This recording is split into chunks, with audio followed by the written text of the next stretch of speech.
여러분 그 아인슈타인이라고 하는 그 박사 아시죠? 물리학의 유명한 박사. 19세기, 20세기에 들어와서 정말 대단히 유명한 이 박사 아인슈타인이 그 처음에 이름이 너무너무 알려지기 전에 여러 대학을 가서 강의도 하고 또 연구소에 가서 강의도 하고 또 사람들 대상으로 해서 이 수학, 물리학에 대한 강의를 했습니다. 근데 늘 이 아인슈타인하고 같이 따라다녔던 이 운전기사가 차를 타고 가면서 그렇게 얘기를 하는 거예요. 박사님, 왜 그래? 저는 하도 이제 박사님 강의를 하도 탕에 박힌 강의를 하다 보시니까 제가 다 외웠어요. 저도 박사님처럼 할 수가 있어요. 그랬어요. 그러니까 이 아인슈타인이 그래 이번에 가는 곳은 별로 사람들이 내 얼굴 잘 모를 테니까 그럼 한번 네가 해봐라. 그랬습니다. 그래서 이 아인슈타인이 그 뒤에 나는 사람들이 내 얼굴 잘 모를 테니까 나 모자 쓰고 저 강의실 뒤편에 앉아서 누가 뭘 하면 나는 아인슈타인의 운전기사라고 말할 테니까 잘 해보게. 그래서 이분이 운전기사를 앞에 내세웠어요. 그러니까 이 운전기사가 아주 강의를 잘하는 거예요. 너무너무 잘하는 거예요. 그 물에 같은 박수를 막 칩니다. 그때 한 학생이 딱 손을 들고 일어났어요. 교수님, 왜 그런가? 이제 그렇게 할 때. 그러면서 이제 어려운 이 수학 질문을 던지는 거예요. 영민이고 수학과 학생인데 아주 유명한, 아주 어려운 질문을 던지는 거예요. 근데 뒤에 앉아있던 아인슈타인이 가슴이 턱 내려앉았어요. 저거는 대답 못하는 질문이에요. 그래서 이 앞에서 강의를 하는 운전기사 얼굴이 새파랗게 질 줄 알았는데 너무너무 태어난 거예요. 너무너무 태어난 거야. 그랬더니 그 질문을 딱 받고 하는 말이 뭐라고 그러냐면, 학생, 그 질문은 너무너무 내기는 쉽네. 이런 정도의 질문은 저 뒤에 앉아있는 우리 운전기사도 얘기할 수 있는 거네. 어이 운전기사 한번 얘기해볼게. 그래서 그 위기를 모면했다는 말이 이런 거 싫어한지는 모르겠어요. 여러분 사람이라고 하는 것은 남을 속일 수도 있고 또 모방해서 그럴듯하게 넘어갈 수도 있지만 언젠가는 그 모든 것이 실력이 바닥날 때가 와요. 그렇죠? 근데 우리 하나님 어떤 하나님입니까? 우리 하나님은 날마다 우리에게 지혜를 공급하시고 또 능력을 공급해 주시는 끊임없는 샘처럼 모든 것을 흘러 넘치게 만드시는 그 부유하신 주님이세요. 그 주님과 우리가 맞닿을 때 하나님의 능력이 우리에게 임하고 그분의 지혜가 우리를 통해서 나타날 때 그는 한계를 모르는 주님 주시는 그 힘 때문에 다른 박질해도 곤비하지 않고 또 걸어가도 피곤치 않는 그런 인생이 될 줄로 믿습니다. 그 인생의 주인공들로 하나님이 오늘 저와 여러분을 부르셨어요. 얼마나 감사합니다. 오늘 여러분 오늘 이 본문 말씀을 보면은요, 이 북쪽 갈릴리에 가버나움이라고 하는 큰 도시가 있고요. 그 옆에 가나라고 하는 자그마한 마을이 있어요. 근데 이 가버나움에 살고 있는 왕의 신하, 그 헤로도 왕이죠. 헤로도 왕의 신하니까 권력이 얼마나 있습니까? 근데 그 아들이 병들어서 시름시름 앓으면서 죽어가고 있어요. 마침 그 예수님이 저 유다를 내려갔다 올라오시면서 가나를 들으셨다는 말을 듣고 이 왕의 신하가 부하들을 데리고 이 가나를 찾아왔어요. 그 예수님에게 요청하는 거예요. 내 아들이 죽기 전에 주님께서 같이 나와 가십시다. 간절히 요청을 했어요. 그때 예수님이 뭐라고 그러시냐면 나 안 가겠다. 너 그냥 혼자 가라. 그럽니다. 근데 이 왕의 신하가 그 말을 듣고 그냥 혼자 가는 거예요. 여러분 정말 이 본문을 가만히 들여다보면요, 이 말이 안 돼요. 자기 죽어가는 아들을 살릴 수 있는 유일한 길이 예수님밖에 없다고 그러면 이렇게 쉽게 물러가면 안 돼요. 어떤 수를 써도 예수님을 모시고 가야 가요. 그렇잖아요. 왕의 신하니까 그건 권력자예요, 여러분. 지금은 뭐 권력자도 쉽게 우리가 조롱도 하고 그러지만 당신은 그럴 수가 없어요. 왕의 신하가 하면 함부로 누가 못해요. 정 안 되면 그 권력의 힘을 이용해서라도 주님을 막무가내로 모시고 가야 오라. 근데 어떻게 오늘 이 본문을 보면 이렇게 손쉽게 주님 뭐라고 그러신다고 해서 내려갈 수가 있는 말이죠. 어떻게 왕의 신하가 주님이 그냥 가라 하는 그 말 한마디 듣고 그냥 갈 수가 있냐는 말이죠. 여러분, 이 왕의 신하가 주님이 거절하는 그 음성을 듣고 자존심이 상해서 그런 자존심 상함을 못 견디하니까 에라 모르겠다고 그래서 그냥 내려간 걸까요? 아니면 와서 주님을 보니까 내가 듣던 것과는 별로예요, 별로. 그래서 그냥 내려간 걸까요? 아니, 주님과 얘기하는 중에 누가 와서 각하 기별이 왔는데 아들이 죽었답니다. 이런 소식을 들었기 때문에 그냥 맥없이 불러서 갈까? 무엇이 이 왕의 신하로 하여금 주님 그 말 한마디에 그냥 홀로 가는 그런 모습을 보였을까 하는 것이죠. 여러분, 우리가 살아가면서 우리의 삶의 형편 속에서도 때로 이런 일이 있습니다. 만약에 여러분 우리의 삶이 정말 힘들고 어려울 때 주님께 요청을 했는데 주님이 그냥 가라 하시면 여러분 어떻게 하시겠습니까? 우리는 살아가면서 인생을 살아가면서 어떻게 보면 다 혼자 가고 있어요. 여러분, 요즘에 병영 안에 이런저런 사고가 있다고 해서 이제 막 군에 보내는 그 부모들의 입장이 말이 아니에요. 내가 함께 해주면 좋겠는데 근데 아들은 다 부모님에게 인사하고 혼자 가야 돼요. 불안함과 두려움을 가지고 병영안으로 들어가야 돼요. 수능을 준비하는 우리 지역뿐만 아니라 많은 수능생들이 지금 여러분 열심히 지금 막 그냥 막바지에 와 있는데 얼마나 불안하겠어요. 심리적으로 막 지치기도 하고. 이제 정작 그날에 수험장으로 들어가는데 부모가 어디까지 따라갈 수 있어요? 교문 그 바깥에 그 문 앞에까지 갈 수 있어요. 같이 들어가고 싶은데 내 아들 내 딸이 혼자 그 수험장을 향해서 걸어 들어가야 돼요. 직장을 잘 다니다가 해고로 나갑니다. 어디로 가야 할 바를 몰라요. 누가 동행해 주는 것도 아니에요. 혼자 가고 있어요. 배회하고 합니다. 그때 누가 같이 동행해 주면 좋겠는데 그는 혼자 갈 수밖에 없어요. 병상에 누워서 어떻게 보면 죽음의 그림자 드리워지는 그런 상황에서 환자가 누워 있어요. 정말 저 자리를 내가 대신했으면 좋겠는데 대신할 수 없어요. 그 외로운 그 투병 생활을 그 환자는 혼자 감당을 해야 돼요. 여러분, 어떻게 우리에게 찾아오는 이런 위기 속에서 우리를 짓누르는 이런 두려움, 외로움, 절망감, 우울감 이런 것들을 극복하면서 떨쳐버릴 수가 있을까요? 누가 말하기를 좀 후유증은 남아있겠지만 약물을 복용하면 이런 불안감도 두려움도 떨쳐버릴 수 있다고 얘기하는데 그걸 듣고 약물을 복용해야 될까요? 무엇이 우리에게 찾아온 이런 중압감으로부터 우리를 극복하게 하고 이기게 할 수 있을까요? 홀로 가는 그 인생을 어떻게 하면 힘있게 가는 그런 인생으로 바꿀 수가 있을까요? 오늘 성경 말씀을 통해서 우리가 한번 그 해답을 찾아봤으면 좋겠어요. 여러분, 이 본문 말씀은 지금으로부터 2000년 전이죠.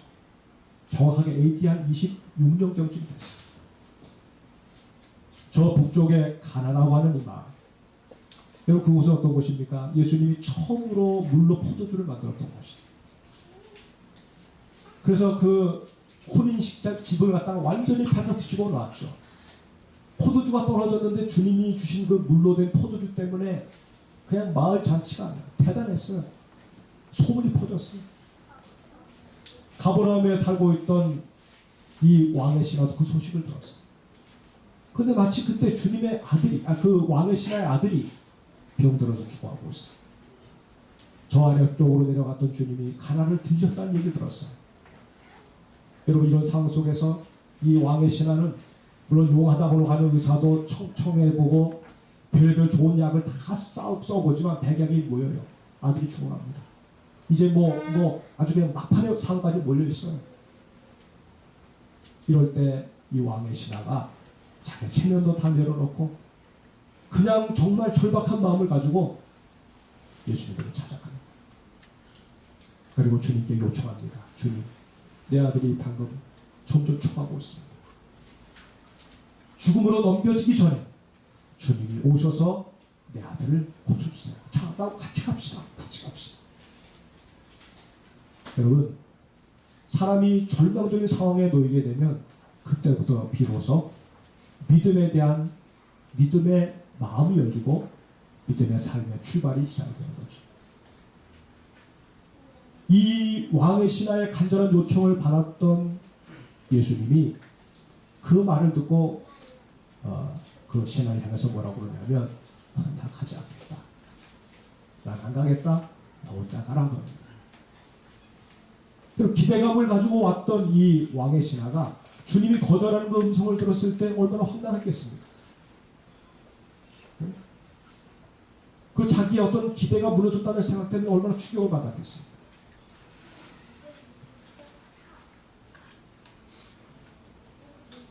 지금까지 한 번도 누구에게 거절당해 본 적이 없는데 이 예수님이라고 하는 나이로 보면 청년인데 이 청년에게 거절당할 때 그 무한감, 내가 문전박대를 당했다고 생각할 때 이 무한감, 이것이 왕의 신하에게 충격으로 나타났을 거예요. 만약에 이 아들을 내가 잃어버리게 되면 어쩌면 가문이 끊기는 것일 수도 있어요. 여러분, 우리 주님 예수님은 평소에 뭐 다른 사람들의 말에 대해서 즉각 응답하고 말을 꺼내기 전에 한번 같이 가보자 그러고 그러셨던 주님인데 어떻게 내가 이렇게 간절히 요청하는데도 그냥 혼자 가라고 이렇게 말씀할 수가 있을까요? 평소에 예수님은 헤롯에 대해서 감동이 안 좋으셨어요. 헤롯 왕에 대해서 여우라고도 말씀하셨어요. 근데 그 헤롯의 신하인 자기에 대해서 아마 헤롯에 대해서 갖는 감정을 자기에게 이런 식으로 쏟아부으시나 라고 이 왕의 신하는 생각할 수도 있었을 거죠. 여튼간에 이 왕의 신하는 큰 충격을 받습니다. 아들이 죽어가는 모습이 눈에 떠오르고 더 이상 어찌할 수 없다고 하는 이 무력감 때문에 그는 힘이 빠지는 상황이에요. 또 거절당하는 그 모습을 보면서 그 따라왔던 같은 부하들과 다른 집안 사람들이 무안해하는 거죠. 체면이 말이 아닌 거예요. 여러분, 이런 상황 속에서 이 왕의 신하가 굉장히 힘들어합니다. 육체적으로 힘들고 정신적으로 힘들어합니다.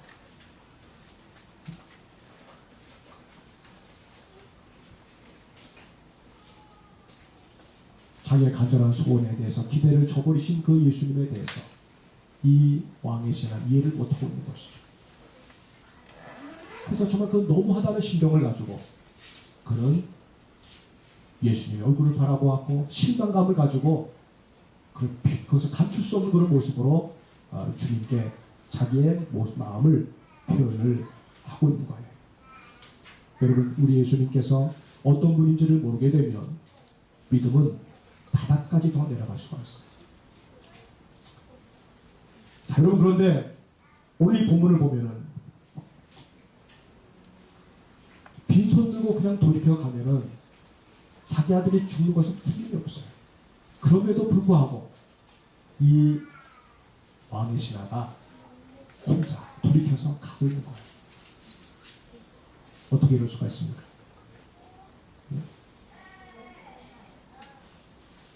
그렇게 주님이 돌이켜서 가라고 할 때 보니까 올 때 그 사람의 얼굴 표정하고 갈 때 왕의 신하의 얼굴 표정이 달라요. 우리는 보통 어떻게 보면 큰 실망감을 가지고 돌아갈 듯한데 그 점차 얼굴에서 비춰졌던 그늘이 벗겨지고 뭔가 그 얼굴에 소망이 떠오르는 거예요. 이렇게 될 수 있었던 이유가 뭐냐면 바로 주님이 그 왕의 신하에게 던져준 그 말씀이 그 마음 가운데 믿음으로 꽂혔기 때문에 그래요. 여러분, 왕의 신하가 주님께로부터 마지막 들은 말이 뭔 줄 아세요? 돌아가라. 네 혼자 돌아가라. 그래 놓고는 내 아들이 살아있느니라고 말씀합니다. 내 아들이 살아있느니라. 이 말씀 한마디를 들었어요. 근데 그 말씀 한마디가 이 왕의 신하의 마음속에 믿음을 불러일으킵니다. 왕의 신하의 마음속에 소망을 불러일으킵니다. 낙심했던 그 마음이 점차 살아납니다. 뭔가 희망을 걸게 만듭니다. 주님이 자기와 함께 더불어서 같이 가진 않는데 그 말씀을 받고 난 다음에 그 마음에 믿음이 생겼고 그 믿음을 품고 나서 이 왕의 신하는 당당한 모습으로 내려가기 시작하는 거예요. 여러분, 주님의 말씀이 임했고 그 말씀을 붙들고 믿음을 가지게 된 이 왕의 신하는 사실 혼자 가도 혼자 가는 게 아니라 바로 주님이 그와 함께 동행하여 같이 가고 있는 것이죠.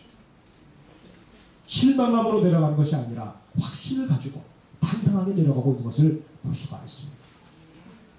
여러분, 믿음이라고 하는 것은 안에 소성시키는 힘을 가져가죠. 하나님의 말씀을 우리가 마음의 믿음으로 받아들일 때 그 말씀은 우리 마음속에 엄청난 영적인 작용을 일으켜요. 믿음을 갖게 만들어줍니다. 그리고 이 믿음이 있을 때 비로소 내 혼자 간다는 것을 알게 됩니다. 내가 홀로 가지만 나는 둘이 함께 간다는 것을 믿게 되는 거죠. 나와 주님이 함께 가고 있는 것을 확신하게 되는 겁니다. 여러분, 간절한 마음을 가지고 주님께 나오게 될 때 우리 주님은 그 간절한 마음을 믿음으로 바꿔주시는 위대하신 주님이신 것을 믿으시기 바랍니다. 여러분, 믿음은 사람을 움직입니다. 믿음은 사람의 마음을 움직입니다. 믿음은 사람의 생명을 바꿔놓습니다. 이런 큰 확신을 믿음을 내게 주고 있는 것이죠. 이렇게 절박한 마음을 가지고 주님 앞에 나온 이 왕의 신하를 우리 주님은 홀로 보내시지 아니하시고 그에게 믿음을 품게 하셔서 가게 하십니다. 그리고 그로 인해서 자기가 그렇게 소원하는 아들의 모든 질병이 치유되어 회복될 수 있도록 역사하시는 그런 주님이십니다. 우리 주님은 오늘도 치유하시는 주님이십니다. 주님은 치유의 전문가입니다. 그냥 아픈 대로 방치해 주시는 분이 아닙니다. 우리의 영혼을 고치고 우리의 마음을 고치고 우리의 육신을 고치시는 주님입니다. 그분 앞에 나올 때 그냥 거절해서 보내치는 그런 분이 아니시죠. 반드시 주님은 역사하시는 주님이세요. 여러분, 우리 주님께서 이 왕의 신하를 위해서 행하신 일이 무엇인 줄 아십니까? 주님은 모든 것이 우연이라고 생각하고 움직이시는 분이 아니에요. 어떻게 하냐, 가나에 들렸더니 왕의 신하가 쫓아와서 나에게 이렇게 요청하는 거 보고 그냥 의아하신 그런 주님이 아니세요. 이렇게 되어질 줄을 미리 아시고 왕의 신하의 그 가정의 문제를 해결하기 위해서 일부러 주님이 가나를 방문하시는 거예요. 소문을 듣게 하셨어요. 왕의 신하의 그 귀에 주님이 어떤 분인지에 대한 소문을 듣게 하셨어요. 물론 포도주를 만드신 그 주님, 그 주님을 생각할 때 자기 아들의 문제도 뭔가 어떤 해답을 줄 거라고 생각을 하고 그 소문을 듣고 주님 앞에 찾아오게끔 만드시는 분이 바로 주님이신 것이죠. 사모하는 마음을 가지고 내 아들의 문제를 치유하실 분은 주님밖에 없는데 그 주님께로 내가 나가야 되겠다고 하는 간절한 마음을 갖게 하신 분이 바로 주님이시라는 거예요. 그리고 주님의 입에서 나오는 그 말씀 한마디 한마디 겉으로 훌쩍 들으면 차가운 말씀처럼 들리고 겉으로 그냥 스쳐 지나가게 들으면 마음을 철렁 내리게끔 만드는 그런 음성처럼 보이는데 가만히 곱씹으면 거기에서 소망을 발견하게 하고 믿음을 갖게 만들어주고 들어서 믿을 수 있도록 만들어주는 그 음성을 들려주시는 바로 그 주님이 이 왕의 신하에게 역사하셨던 것이죠. 주의 음성을 듣고 믿음을 갖게 만드신 그 주님, 그리고 더 나아가서 그 아들을 치료하신 것을 확실하게 하시기 위해서 확인시키기까지 해주시는 바로 그런 주님이셨어요. 내 아들이 살아있다 가는 중에 그 왕의 신하의 그 집안 사람 하인들을 만났어요. 얘기합니다. 아이가 살아왔습니다. 몇 시에 살아났느냐? 열기 떨어진 그 때를 물으니까 주님이 내 아들이 살아있다고 하는 그 시점하고 딱 똑같은 거예요. 정확하게 시간까지도 주장하셔서 그가 가지고 있는 그 믿음을 확인시켜 주시는 분이 바로 주님이셨습니다. 늦지도 않고 이르지도 않고 정확한 때 역사하시는 바로 주님이시죠. 사랑하는 여러분, 그런 점에서 이 믿음이라고 하는 것은 들음에서 나는 거고 들음은 그리스도의 말씀으로 말미암는 거예요.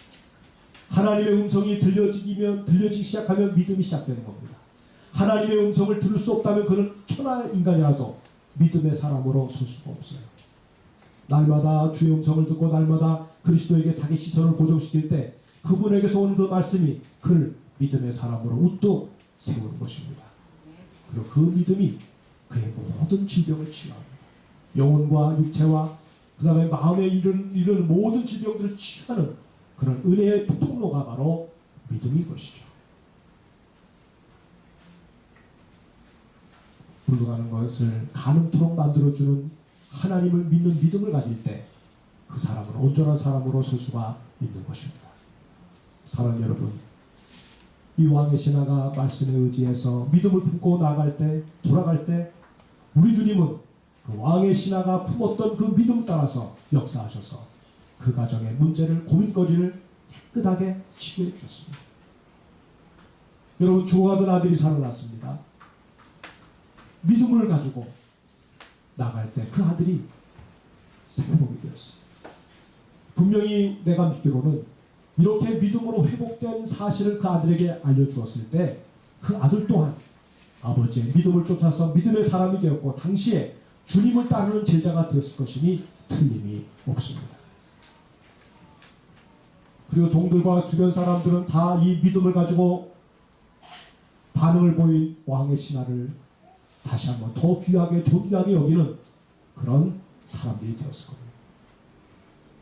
그리고 이 가나에서 자기 아들을 치유하신 그 주님으로 말미암아 가나에뿐만 아니라 그가 살고 있던 가버나움까지 온 동리 사람들이 이 일로 인해서 기뻐하고 하나님이 행하신 그 역사 때문에 즐거워하는 그런 복된 마을들이 되었을 겁니다.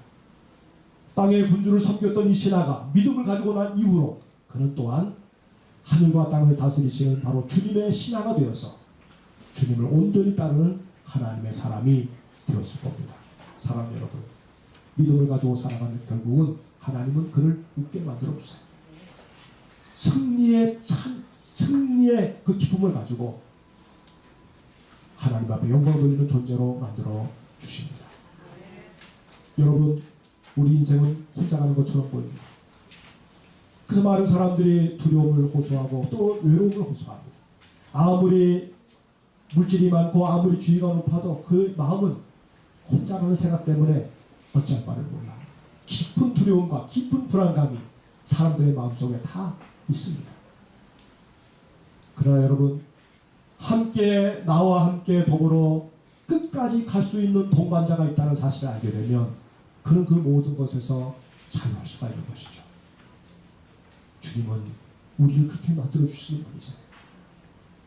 저는 학창시절에 있지만은 그 아버지를 늘 생각합니다.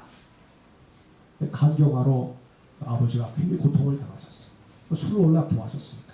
그때가 제가 생각할 때는 50대 초반으로 알고 있었는데 늘 아버지의 구원을 놓고 기도했었죠. 근데 의사가 와서 앞으로 서너 시간 밖에 살 수가 없습니다.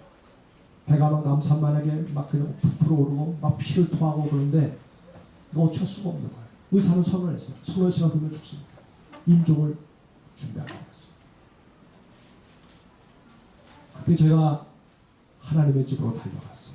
아현동에 살고 있었는데 저 신촌에 있는 신촌중앙교회를 다니고 있었는데 그 끝까지 성경을 들고 달려갔어요. 성전문을 열고 들어갔어요. 맨 앞에 앉아가지고 그리고 성경을 폈어요. 누가복음 18장을 폈어요. 항상 기도하고 쉬지 말아야 할 것을 비유로 하여 가라사대. 그 말씀이 거기에 나왔거든요. 그 말씀을 읽으면서 어떤 마을에 아주 고약한 재판장이 있었는데 그 과부가 자기 억울함을 아무리 호소해도 들어주지 않았대. 그냥 간청하고 또 간청했더니 귀찮아가지고 들어줬다는 말을 거기 성경에 기록하고 있잖아요. 그 얘기를 하면서 하나님 앞에 하나님은 선하신 분이신데 불의한 재판 가운데 이렇게 하시는데 어떻게 이렇게 내 아버지를 걷어갈 수가 있겠습니까? 그 영혼 어떻게 되겠습니까? 걷어가셔도 좋으니 영혼 구원에 대한 이 문제만큼 해결하고 돌아갈 수 있게 해달라. 적어도 지금까지 내가 기도한 그 기도에 대해서 하나님이 뭔가 응답을 하시고 걷어가시고. 여러분, 스토리가 깁니다. 결론적으로 얘기하면 그 시간 그리고 나서 나왔어요. 혼자 또 집을 향해 갑니다. 뭐 주님이 나타나신 것도 아니에요. 주님 나한테 뒤에다 뭐라고 말씀한 것도 아니에요. 말씀을 붙고 내려가는데 올 때와는 다르게 마음에 평안함이 임합니다. 감격이 임합니다. 눈물이 막 납니다. 근데 그 눈물은 말로 표현할 수 없는 기쁨의 눈물이에요. 이 평안의 눈물이에요. 도대체 이 눈물이 어디서 나는지 모르겠어요. 집에 도착했습니다. 상태는 더 악화되는 것 같아요. 이제 완전히 그 타임이 왔어요. 서너 시간 그 타임이 왔어요. 근데 그 타임이 지나가도 돌아가지 않습니다. 어떤 분이 지나가다가 들어오면서 하나님이 나를 이렇게 보내시기 위해서 이 근처에서 오랫동안 아침부터 지금까지 나를 어떤 골방에 두고 계속 기도하게 하셨군요 하고 들어와서 아버지 그 병상 밑에 앉아가지고 예수님을 구주로 영접시키고요. 네? 그렇게 강팍했던 아버지가 예수님을 영접하고 눈물을 흘리고 그 남산만한 배 위에다가 손을 얹어서 기도할 때요. 나중에 3, 4일이 지나니까 배가 쭉 꺼지더니 아버지가 다시 살아나셨어요. 서너 시간 후면 돌아가신다고 하시는 분이 15년을 더 사시다가 돌아가셨어요. 믿음을 가지고 살다가 돌아가셨어요. 사랑하는 여러분, 오늘 우리는 결코 혼자일 수가 없습니다. 우리 주님은 우리가 홀로 간 것을 그냥 방치하시는 분이 아닙니다.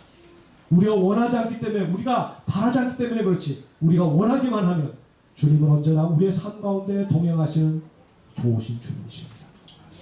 그 주님이 함께 하실 때 우리는 절망감을 이길 수가 있고, 그 주님이 함께 할 때 우리는 불안감을 떨칠 수가 있고, 당당하게 인생을 힘있게 살아갈 수가 있습니다.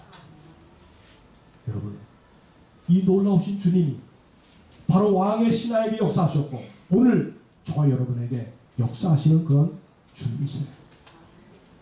우리를 결국 홀로 가게 하시지 아니하시고, 우리가 어떤 일을 만나도, 어떤 문제를 만나도, 환경적인 것이든 내 신체적인 것이든 영혼의 문제이든 반드시 치료해주고 싶어 하시는 그 주님이 오늘 이 자리에 저와 여러분 사이에 와 계십니다.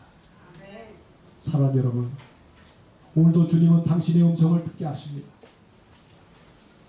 우리 주변에서 우리 하나님을 만난 사람들의 얘기를 들을 때 여러분 어떻습니까? 마음 흥분되지 않습니까? 그러한 주변 사람들에게 찾아오신 그 주님에 대한 얘기를 들을 때 마치 그것이 나에게 말씀하신 음성처럼 들리는 거예요. 그 내 마음에 불을 질러요. 사모하는 마음을 갖게 해요.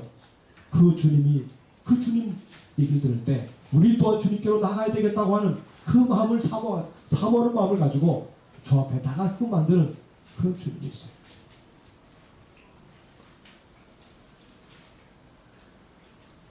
그리고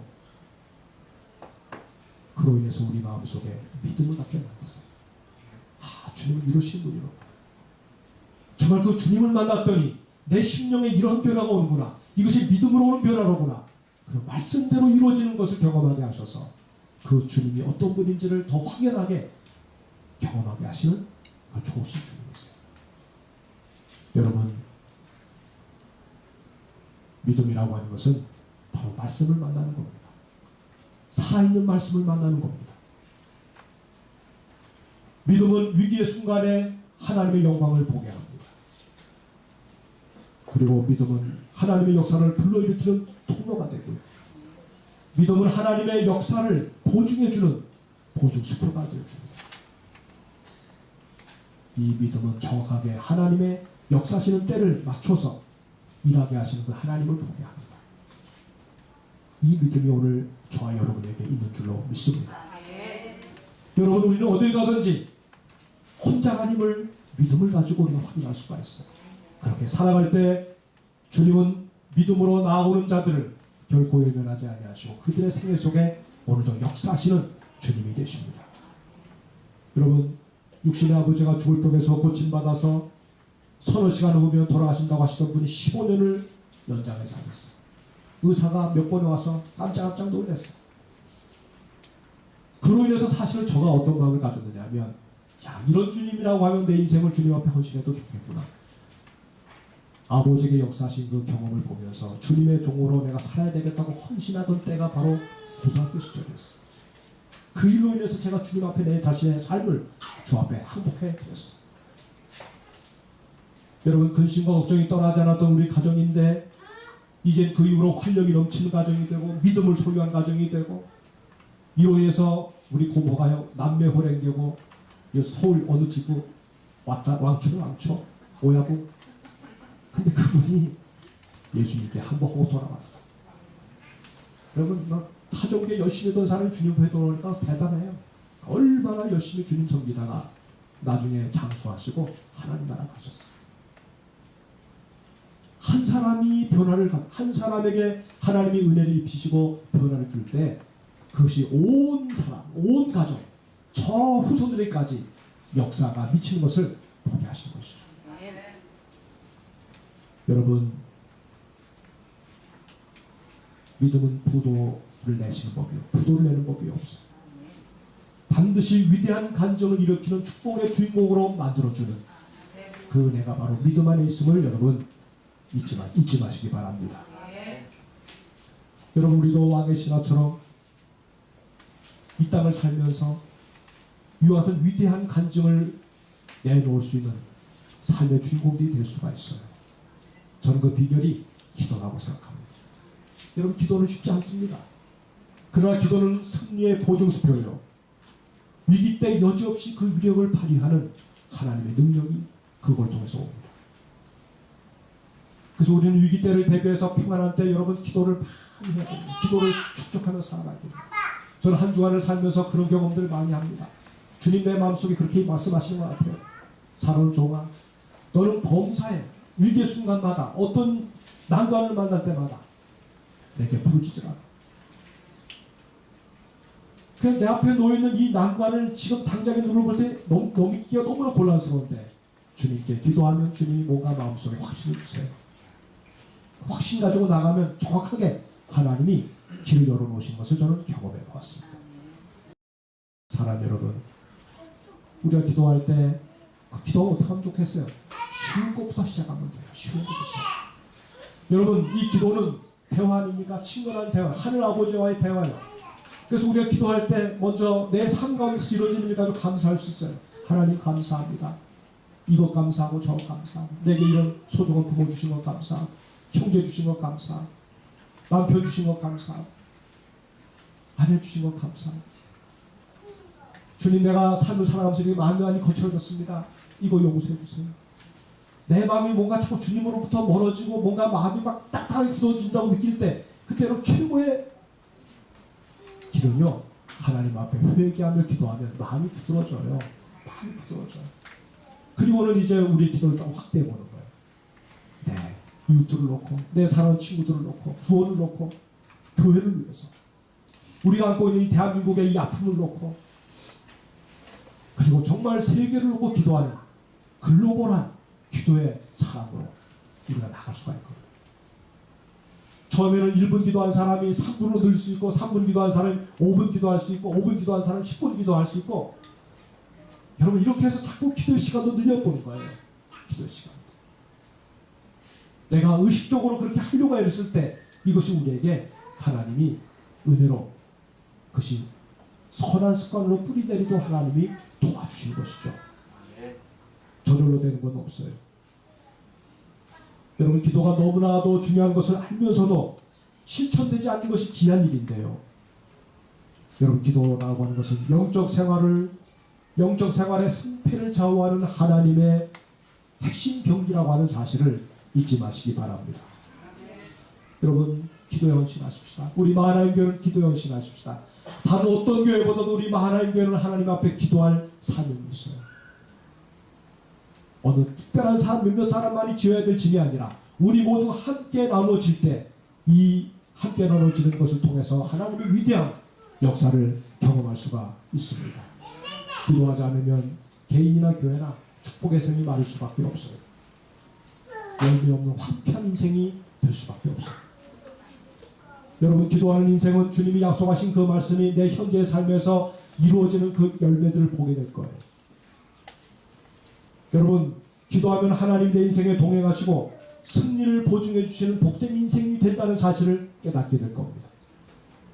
기도로 올리는 우리의 연약한 손을 보시고 주님은 당신의 위대한 손을 움직여서 하나님의 위대한 일을 보게 만들어 주실 겁니다. 여러분, 기도는 은혜를 끼치는 그 어떠한 신령한 도구들보다도 탁월합니다. 기도하는 인생은 위대한 인생이 되게끔 하나님이 만들어주십니다.